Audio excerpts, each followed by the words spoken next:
Welcome to God's Powerful Son, your GPS, Directions to Eternity, with references from the Life Application Study Bible NIV. Here's your host, David Brower, a true child of God. Thanks, Alan. This is David Brower reminding you that you don't need to take notes on this podcast, as the complete transcript is in the Our Blog section at gps2eternity.com. In this edition of Your GPS to Eternity, we are talking about the story of Joseph. This story begins at the very end of Genesis 37 through 50. Joseph was born in the Mesopotamian town of Haran to his parents Jacob and Rachel. At the age of 6, he left Haran along with his family and journeyed to the land of Canaan, eventually settling in Hebron. Jacob displayed extra affection to Joseph, who was born to him in his father's old age, presenting him with a specifically crafted garment. This prompted feelings of jealousy within his brothers. These ill feelings exacerbated when Joseph repeated two of his dreams to them, in which he was portrayed as ruling over his brethren.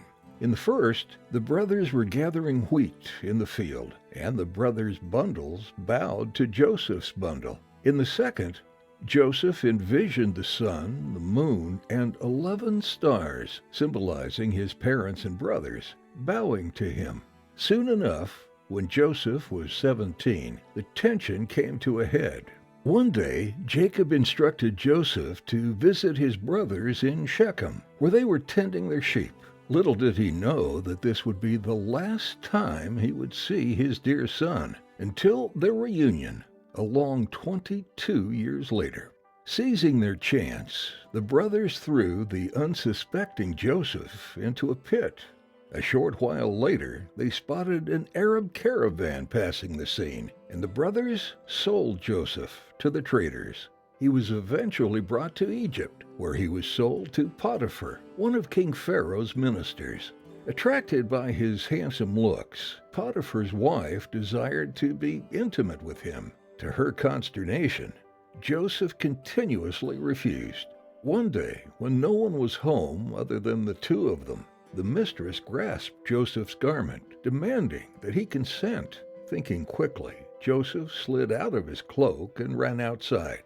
But Potiphar's wife turned the tables on Joseph, telling her husband that it was Joseph who had tried to entice her. The angry master reacted by placing his trustworthy assistant in prison. Joseph's charisma followed him to prison as well, and the warden soon appointed him as his right-hand man. In time, his unique qualities expressed themselves in an additional area. When the king's royal cupbearer and baker were imprisoned, Joseph successfully interpreted their dreams, correctly predicting that the cupbearer would be released and the baker hanged. 2 years later, King Pharaoh himself envisioned two dreams which none of his advisors were able to explain. Remembering the Hebrew youth from his prison days, the cupbearer suggested that Joseph be summoned. Joseph, then 30, interpreted Pharaoh's dreams as being a divine prediction for 7 years of plenty, followed by 7 years of famine, and advised Pharaoh to prepare by storing grain during the first 7 years. Impressed by Joseph's wisdom, Pharaoh appointed him as his viceroy, second only to the king himself, and tasked him with readying the nation for the years of famine. Meanwhile, the effects of the famine were felt in nearby Canaan. Hearing that there was grain in Egypt, Joseph's brothers journeyed there to buy precious food from the viceroy, not realizing that he was their very own brother. Joseph decided to utilize this opportunity to observe whether his brothers truly regretted having sold him. Using a succession of dramatic maneuvers, Joseph tested his brothers' determination to save their youngest brother, Benjamin, from the plot he set up for him.